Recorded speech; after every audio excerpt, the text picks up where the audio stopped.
Well, there we were, thinking we're in the grip of tyranny with a Prime Minister who wants to get rid of jury services and cancel elections and throw people in prison for tweets. But all of that was, of course, true. But it turns out he's not going to get his own way when it comes to cancelling the local elections in May. Following a campaign by The Telegraph. Was it really The Telegraph? You're going to claim that Telegraph? I'm not saying he didn't, throw your weights behind it, but I'd have thought that majority of that push came from Reform's threat to challenge the government legally on whether or not these elections could be cancelled. Now, the policy has had to be reversed. Let's speak to Isabel Oakeshott. Look, whether you're left-wing, right-wing, love Labour, hate Labour, think Nigel Farage is the devil incarnate or the Messiah, this is a win for the British public. This is a win for democracy. It is a real win for democracy. And there's Starmer, this top highfalutin lawyer, and he has abjectly failed to push through something that it turns out was almost certainly illegal. That is why the government has thrown in the towel just practically on the eve of the landmark legal hearing in the case brought by Reform UK against this government over what Reform believed and had legal advice was the illegal, illegitimate cancellation of the democratic process. Whenever you heard the Labour ministers, the various Labour ministers, trying to defend why these local elections, 30 of them in all, needed to be postponed, it always sounded so hollow, didn't it? It's all too complicated.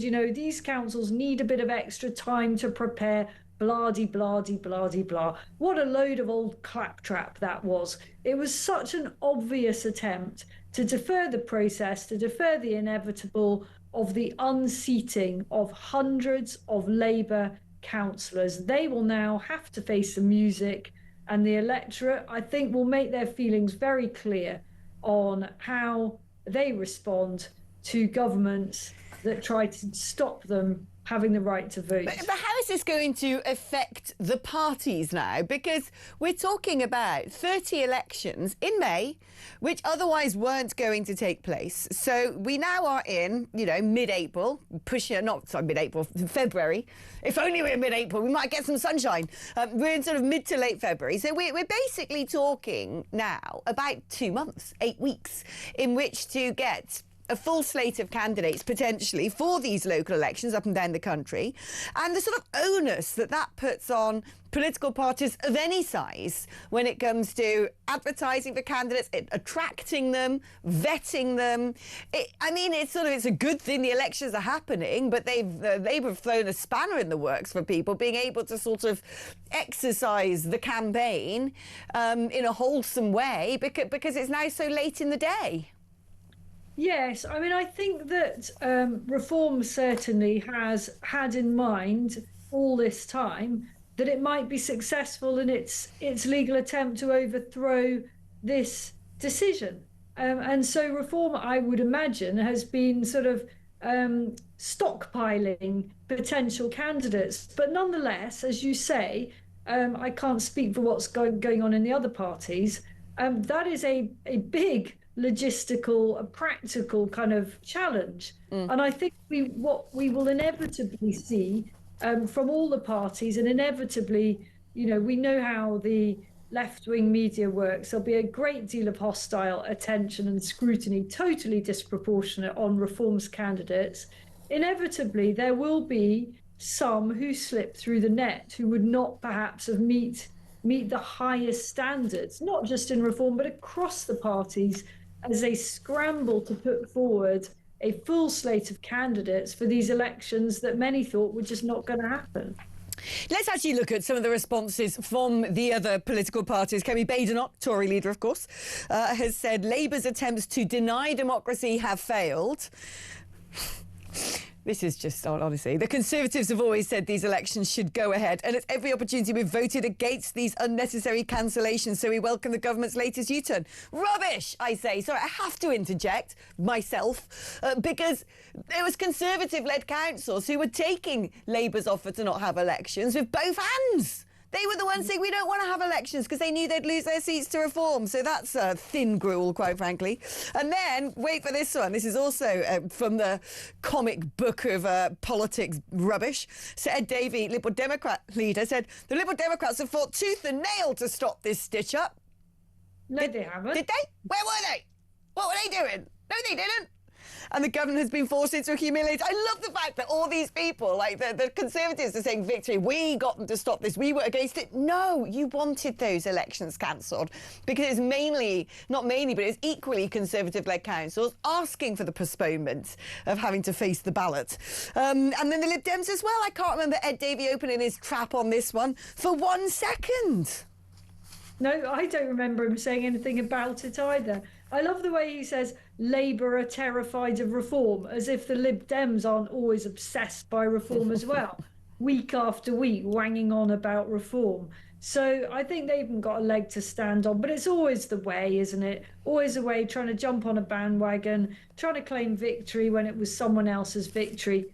Fair and square, this was a reform victory. It was reform that took the decision, and it was a big one, you know, to put the money up, to get the legal advice and take the government to court. And it was a gamble, and that a very well informed, calculated risk. And that calculated risk has paid off in spectacular style. But there is now no time to be lost in trying to get a bunch of exactly the right kind of candidates, rather than cobbling together anyone who says they want to do it, you know. And I'm not just saying that's for Reform. All the parties are going to have these challenges. Vetting is a massive, massive headache for all parties.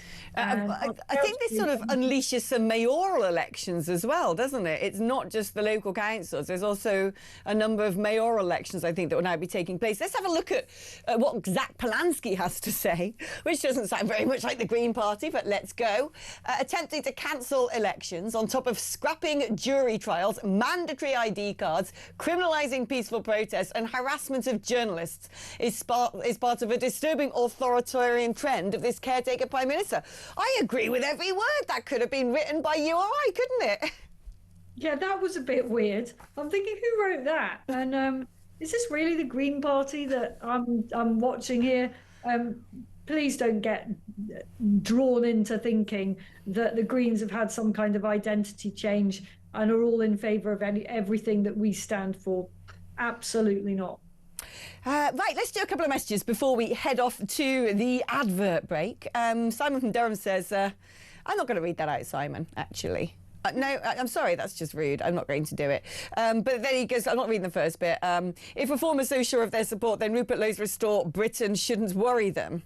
I don't think it is, really. Don't speak for them, but I haven't said anything about it. So Mark in Stratford says, hi Alex and Isabel, the people that have been wetting themselves about Rupert Lowe's Restore Britain party are deluded.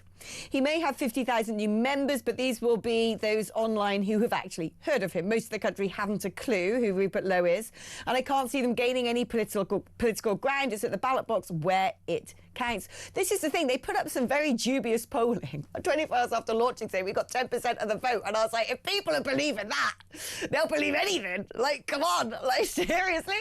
They think 10% of the vote shall, after 24 hours of announcing launching. It doesn't even matter if God himself came down and said, I'm launching a political party. 24 hours later, you would not have 10% done via polling. It's just impossible. You can't even garner the data effectively in that time. So I just, you know, I was like, OK, whatever. People would just believe anything these days. David in Canterbury says, Alex, do you expect us to vote for Tory Party 2.0? I don't expect you to vote anywhere. It's not my choice. It's up to you, David. You can vote for whoever you like. You can vote for the Green Party. You can vote for the Monstering Lunar Party. You can vote for the Tories. You can vote for Labour. You can vote for Reform, Restore, Advance, Heritage, whatever. Yeah, it's not my decision, OK? I joined Ben Habib's party, and that's where I'm staying. Well, good for you. You can be anywhere you like. It is certainly not up to me. But what I will do, as somebody who has a background in working in politics for 20 years, running election campaigns here and abroad, is I can just tell you the basics when it comes to strategy. And what I can tell you when it comes to strategy is it's going to be blimmin' hard to launch a new party, and in the space of, even if the election was 2029, even in that space of time, to become fully functioning and widely known across the United Kingdom. That is just reality. Okay.